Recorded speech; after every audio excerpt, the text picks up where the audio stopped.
Now it's time for a spectacular dessert where creme anglaise is the star as part of the ice cream center of my baked Alaska. But before I can get to the ice cream, I need to make a cake layer that goes on the outside of the baked Alaska. So I make a Genoise sponge recipe for that. What I have are 6 whole eggs in my mixer. They're at room temperature, and I'll add to that a cup of sugar. And then beat these together on high speed until it's more than doubled in volume.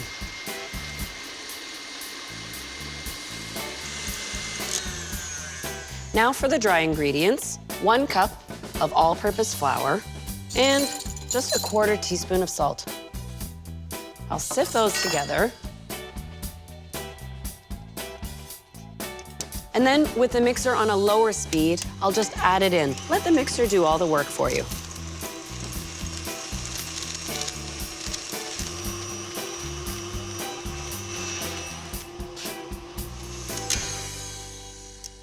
There we go. To add a little richness, I will add some butter. But before I do that, I want to spoon out a little batter into a mixing bowl. There we go. Let me grab my 2 tablespoons of melted butter, and I'm going to add it to this little bit of batter. Let me add a teaspoon of vanilla to this at the same time. In this way, I blend the butter into this small bit of batter, and it works itself into the large batch of batter easier and without sinking to the bottom. There we go, super simple.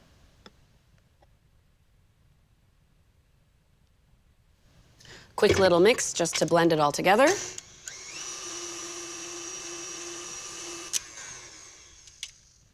And it's ready for my pan. Now I need a thin sponge cake, so I'm using a 12 by 17 baking pan. And the batter goes right on top of the paper. I'll use my offset spatula and spread the batter to every corner and make sure it's nice and level. There we go. And this is all set for the oven. I've preheated it to 325, and the sponge cake takes about 25 minutes to bake. It'll turn a nice golden brown evenly across the surface of the cake. Oh, beautiful.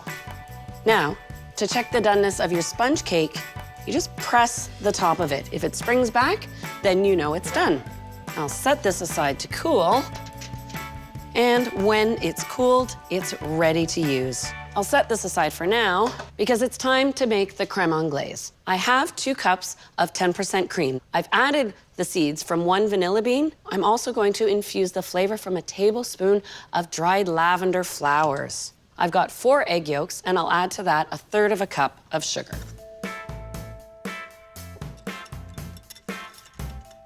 Oh.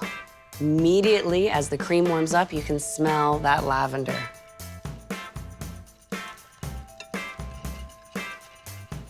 And then add this back to the pot. Of course, switch to my wooden spoon, and I'll cook this until thickened. And there we go. The custard coats the back of the spoon, so off the heat it comes. And now the lavender blossoms have done their purpose, so you want to strain them out. You do want to prepare this a day ahead. That way it has time to fully chill in the fridge before you spin it into ice cream. And I have a chilled anglaise, and of course, what would ice cream be without more cream? So now I add cold whipping cream, a full cup, and I do need some sweetness. So in addition to the 1/3 cup of sugar that I cooked into the custard, I'm adding a 1/4 cup of honey. I'll whisk this all together. I'll grab my ice cream unit from the freezer. And with the ice cream maker spinning, I'll add the ice cream base. And it can take anywhere from 15 to up to 30 minutes to freeze. So while my honey lavender ice cream is freezing, I can get the cake ready. So what I use is a nice round bowl. You want it to hold about 2.5 liters. Line it with plastic wrap, and now I cut the cake to fit into the bowl. I'll loosen my cake from the edges. Peel away the parchment. And then I start with a round disc of cake at the bottom, and I build up from there. Then I cut this into thirds lengthwise.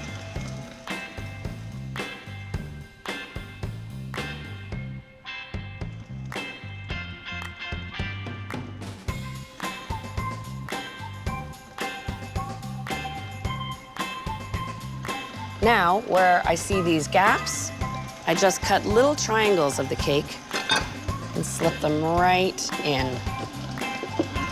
There we go. It's important that you don't see any gaping holes because you don't want the ice cream to leak through. There we go. And I scoop the ice cream right into the cake.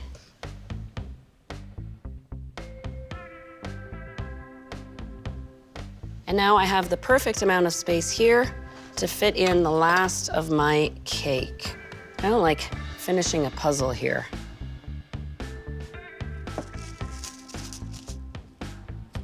All right, now this is ready for the freezer. You do want to give it a few hours to really firm up because the finishing touch is slathering French meringue over top of this and torching it. That's the Baked Alaska, hot versus cold.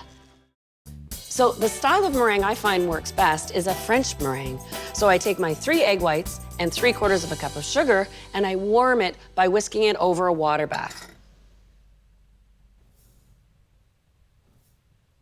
And I'll pop over to the stove where I have a pot with 1 inch of water that's just gently simmering. I'm just looking for the sugar to dissolve a little bit.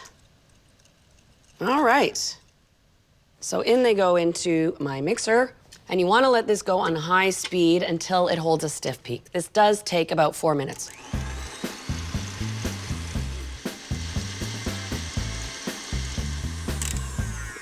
To add a little flavor, just a splash of vanilla.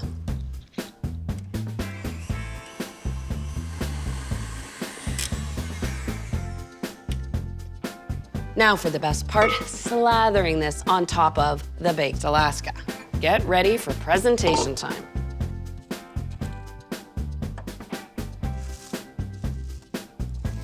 And this lifts right out of the bowl.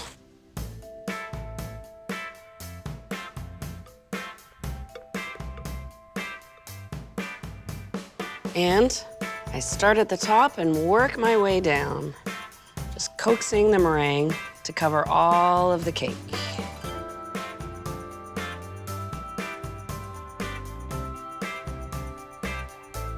Okay, let me do a few peeks here.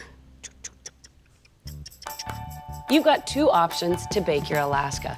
You can put it in a really hot oven, 450 degrees, and it takes about 4 minutes. Or your other option, nice butane kitchen torch. Just like toasting marshmallow, give it a nice even browning.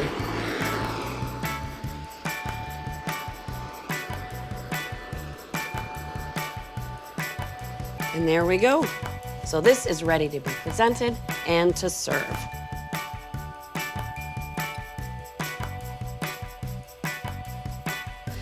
Wow, how grand is that? I love an ice cream dessert served with a sauce. Got a little raspberry coulis, nice little pop of color. What an absolutely glorious dessert. Warm meringue on the outside, that sponge cake, and the honey lavender ice cream. And it all starts with crème anglaise.